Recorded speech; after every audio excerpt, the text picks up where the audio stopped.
Bonjour à toutes et à tous. Bienvenue sur cette vidéo de ce dernier jour, de ce vendredi. J'espère que cette semaine s'est déroulée au mieux, que vous avez pu prendre un maximum d'informations. Je le répète encore, voilà, ce thème des polyèdres sera majoritairement fait par des cours à distance. Pour l'instant, on n'envisage pas de faire un test là-dessus. Pensez toujours que voilà, ce genre de thème-là est au programme du certificat de 11e année. Alors, voilà, j'aime pas trop faire ce genre de phrase pour vous mettre la pression, pour vous obliger à travailler, mais voilà, ça reste une réalité. C'est-à-dire que les polyèdres, c'est un sujet de certificat. Et si on ne se revoit pas avant quelques semaines, eh ben on aura parcouru tout ce sujet des polyèdres par école à distance. Donc à vous de prendre vos responsabilités, de faire les exercices, de poser des questions. On aura peut-être l'occasion, quand on se revoit, de faire un bref résumé de tout ce qu'on a vu, mais on ne pourra pas voilà, se permettre de refaire tous ces cours-là en direct en classe. On n'aura pas le temps en fin de 10e année, et même si l'école à distance devait se prolonger, on n'aura pas le temps en 11e année de reprendre ce qui a été fait. Donc faites vraiment ça, s'il vous plaît, sérieusement. N'accumulez pas de retard, n'accumulez pas de lacunes. Si les cours vidéo vont trop vite, vous m'envoyez un message. Si les cours vidéo... si voilà, s'il y a des choses pas claires, vous m'envoyez un message. C'est vraiment important qu'on puisse se communiquer, qu'on puisse se dire les choses par message, par mail interposé. Donc je compte vraiment sur vous sur ce point-là. Donc aujourd'hui, nous allons démarrer avec un nouveau concept, le dual d'un polyèdre. C'est quelque chose de très joli, vous allez voir. La définition est courte, alors vous avez sous les yeux la page 134 de votre livre. J'ai masqué le bas de la page, comme ça me permettra d'écrire voilà, certaines choses supplémentaires. Je mettrai aussi le PDF juste à côté de la vidéo. Vous pouvez comme ça le télécharger, l'imprimer si vous avez une imprimante. Sauvegardez-les à quelque part, toujours ces documents. Si vous n'avez pas d'imprimante, dites-le moi. Alors, il n'y a pas besoin de me dire ça maintenant évidemment, mais quand on se revoit, dites-moi monsieur, j'ai pas pu imprimer ça, ça, ça, ça, ça. Vous me donnez la liste des documents que vous voulez que je vous imprime et je le ferai sans aucun problème. Voilà, simplement, je ne vais pas vous envoyer à chacun tous les jours par poste les documents, on s'en sortira pas. Alors, démarrons voilà, l'explication de cette théorie sur le duel d'un polyèdre. Alors, si je lis ce qui est marqué dans votre exercice, enfin dans votre livre, le duel d'un polyèdre P est le polyèdre dont les sommets sont les centres de gravité des faces du polyèdre P. Alors, ça veut dire quoi ces centres de gravité? Alors, vous allez avoir quelques explications après dans les exercices à faire.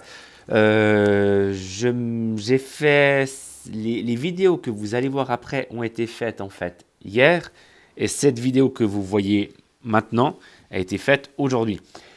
Tout ça pour dire qu'il me semble que dans les vidéos que j'ai faites hier, je n'explique pas en détail ce que c'est que le centre de gravité.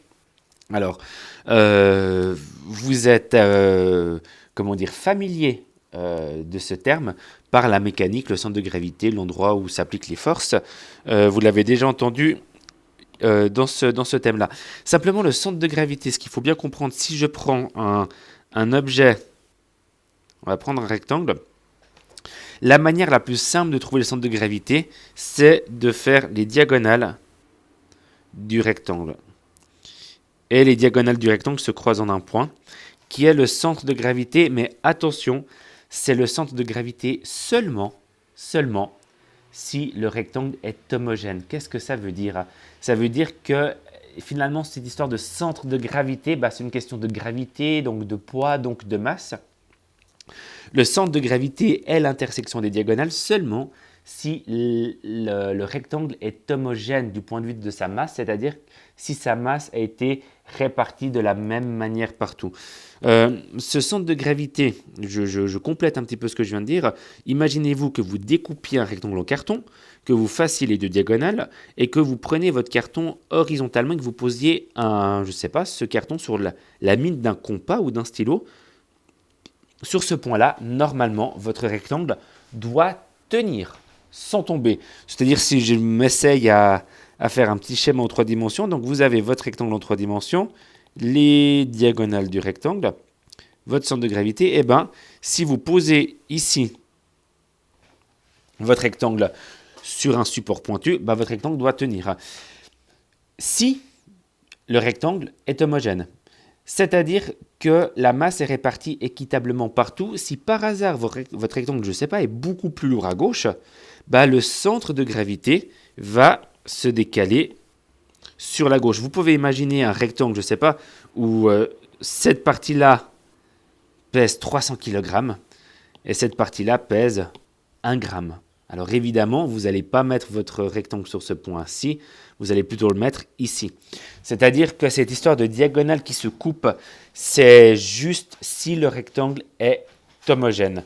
Voilà pour la définition de quelque chose qui est homogène. On va faire plus simple, hein, je vous le dis, dans tous les exercices qu'on fera, on supposera que les faces sont toujours homogènes. Donc on peut sans autre, j'y arrive, faire ces intersections-là. Alors ces intersections-là, c'est un petit peu plus subtil. Donc on va quand même le marquer avec des formes, avec des... on va même être un peu plus précis. Le centre de gravité, on va le faire comme ça, parce que si vous voulez imprimer, il faut quand même que les phrases soient claires. Recherche ou centre de gravité d'un polygone, et on va écrire homogène.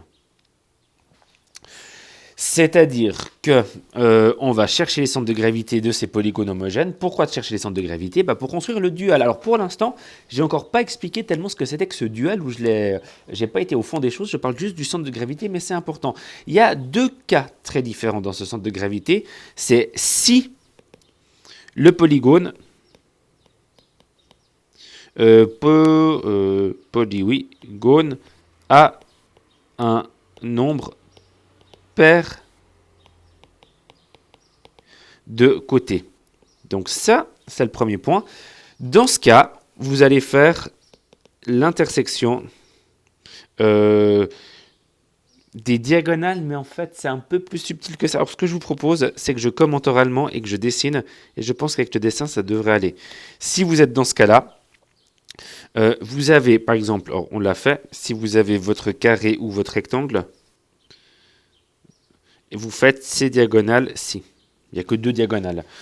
Si vous avez un autre quadrilatère, il n'y aura toujours que 2 diagonales, ici et ici. Et voilà, les centres de gravité sont toujours les intersections. Alors, on va le mettre là et là. Alors, c'est vraiment évidemment en mode purement croquis. Par contre, alors si le polygone a 2 côtés, ça ne donne pas un polygone. 4 côtés, on a vu, c'est l'intersection des diagonales. Et 6 côtés, alors on va partir 1, 2, 3, 4, 5, 6. On va faire vraiment les diagonales opposées. Donc ça, celle-là. Et on a déjà trouvé le centre de gravité. Mais on peut rajouter cette diagonale-ci. Voilà. Alors, on va aussi supposer on va travailler avec des formes régulières, en tout cas pour les polygones à 6 côtés. Vous avez compris le système, vous faites ces diagonales, mais vous ne faites pas, par exemple, cette diagonale-ci.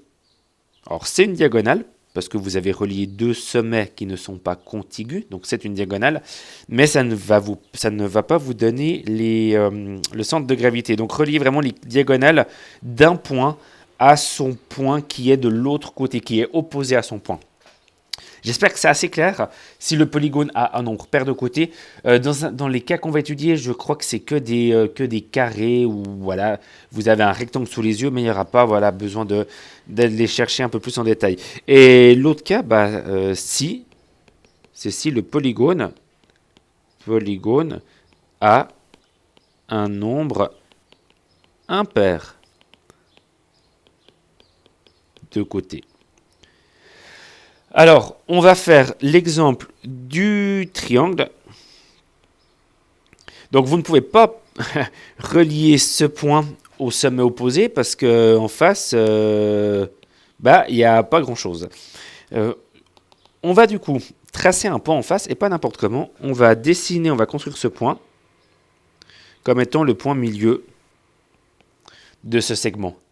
Et on va relier, hop là, ce triangle de la manière là, on va créer ce segment-là. Du coup, c'est simplement une médiane. On prend le côté milieu, le point milieu d'un côté, et on relie ce milieu au sommet opposé, c'est une médiane. On peut faire la même chose avec ce point-là, c'est le milieu du côté du bas, et on le relie ici. Et on pourrait faire la même chose avec la troisième médiane, mais bon, du moment qu'on n'a que deux médianes, c'est bon, on a trouvé un point d'intersection. La troisième médiane pourrait vous servir de vérification de votre précision. C'est un peu comme les trois droites particulières, les trois rayons particuliers avec les lentilles. On n'en fait que deux, si on fait des fois une troisième pour vérifier la précision. Donc, le centre de gravité, il est là. D'ailleurs, si les triangles sont des triangles réguliers, qu'on appelle des triangles équilatéraux, eh ben, qu'est-ce que je voulais dire? Les médianes sont les mêmes droites que les médiatrices, que les hauteurs et que les bissectrices. D'ailleurs, dans une vidéo, à un moment donné, je crois que je confonds un petit peu médiane et médiatrice. C'est pas très très grave vu qu'on parle de triangles équilatéraux ici. Voilà, polygone, un nombre impair de côté. Voilà pour le triangle et voilà pour le. Alors, ça va être, je vous le dis déjà, ça va être compliqué à dessiner parce que le polygone qui a un nombre de côtés impair au-dessus du triangle, c'est le pentagone. Alors, on va essayer de faire comme ça. À peu près. Ouais. Ouais. Je suis pas convaincu. Bon. Après, j'ai pas dit que mon pentagone devait être régulier, au final. Donc, ça va très bien. C'est le même principe. C'est-à-dire qu'on va faire l'intersection. On va prendre un des côtés, par exemple le côté du bas. On trouve son point milieu. Voilà. Et on trace la droite qui part de ce sommet au sommet opposé. Et voilà la droite. Et on peut faire la même chose avec un autre côté. Par exemple, ça c'est le point milieu de ce côté-ci. Donc ces deux longueurs sont identiques. Et on trouve le point milieu. Alors attention, le point milieu, une chose à faire, c'est que ce côté-là est adjacent. Ce côté-là est adjacent au côté qui a ce point milieu. Et ce côté-là aussi. C'est-à-dire si on compte 1, 2 côtés, on arrive ici. 1, 2 côtés, on arrive ici. Donc je vais devoir relier ce point avec ce point. J'espère que c'est clair, parce que des fois, suivant comment c'est dessiné, on a de la peine à retrouver le sommet opposé. Alors le sommet opposé, c'est bien celui-là. Et voilà, on a trouvé ici notre centre de gravité. Donc, centre de gravité en bleu, centre de gravité en bleu aussi. Alors si vous n'avez pas de... Hop là, hop là, hop là, hop là, hop là. Si vous n'avez pas de couleur à votre imprimante, on fait comme ça. Alors, on n'a toujours pas expliqué en détail ce que c'était que le duel d'un polyèdre, pardon, mais vous savez maintenant retrouver le centre de gravité de vos polygones. Alors, si je zoome un tout petit peu et qu'on regarde bien, vous avez une face ici qui est une face rectangulaire. D'accord? Donc, on va trouver le centre de gravité de cette face rectangulaire. Comment est-ce qu'ils ont fait? Ils ont pris cette diagonale-ci et cette diagonale-là. Et ils ont trouvé, à l'intersection de ces deux diagonales, un point ici. Alors, je vais effacer ce que je viens de faire. Je vais peut-être mettre d'une autre couleur, en vert. Ils ont trouvé, voilà, ce point ici. Ça ne sort pas terrible, mais... ouais, c'est pas super. Est-ce qu'il y a une autre couleur qui sortirait mieux? Peut-être le jaune. Bon, je sais pas. Le bleu. Voilà, on va faire en bleu. Excusez-moi. Alors, qu'est-ce que je disais? Voilà, le centre de gravité de la face rectangulaire que vous voyez est ce point-ci. Ce qu'ils ont fait après, c'est qu'ils ont pris, ils ont fait la même chose pour toutes les faces, c'est-à-dire trouver les centres de gravité. Vous avez une face triangulaire qui est contre vous, vous la voyez. Ils ont pris une médiane ici, ils ont pris une médiane ici et ils ont trouvé le centre de gravité. Alors j'enlève tout ça. Le centre de gravité ici. Et ils ont fait la même chose pour toutes les faces. Donc ils ont trouvé le centre de gravité du triangle du fond. Ils ont trouvé le centre de gravité du rectangle du bas. Et ils ont trouvé le centre de gravité du dernier rectangle. Et ensuite, on relie ces points. Et là, il y a une petite difficulté en plus. On relie 2 points que si ces points viennent de faces qui se touchent. Je m'explique. Ce point-là était le centre de gravité du rectangle, de ce rectangle-ci. Et bien, ce rectangle-ci, il touche ce triangle-là. C'est-à-dire que on va relier ce centre de gravité à ce point-là. J'espère que c'est clair. Autre exemple, faisons l'exemple suivant, ou le contre-exemple suivant, ça sera peut-être plus clair avec le contre-exemple. Vous avez ce triangle, cette face triangulaire, son centre de gravité, c'est ce point-là, et vous avez à l'opposé une autre face triangulaire, et son centre de gravité, c'est ce point-là. Mais ces deux faces triangulaires ne se touchent pas, donc il ne faut pas relier ce point avec ce point. On ne relie que les points qui viennent de deux faces qui se touchent. C'est très très important. La marche à suivre n'est pas donnée dans la théorie. Donc voilà, il faut vraiment retenir ça. Sinon, vous aurez au final un dual qui n'a aucune, qui n'est pas juste, qui est faux. Donc voilà le dual, c'est-à-dire que vous avez ici en fait un prisme droit à base triangulaire et son dual vous donne cette forme-là. Voilà. À vous de vous exercer maintenant dans les quelques exercices suivants. On va se concentrer sur les duos, qui est le pluriel de dual, sur les duos des solides de Platon. Et on avait parlé d'une petite chose avec les solides de Platon en termes de nombre de faces et de nombre de sommets. Je ne sais pas si ça vous rappelle quelque chose. Il y a une inversion entre certaines faces, entre les faces et les sommets de certains solides de Platon. Tout ça va être relié dans ce concept de dual. Donc j'espère que la vidéo a été assez claire. Et comme d'habitude, je réponds volontiers à toutes vos questions. Merci beaucoup. Au revoir.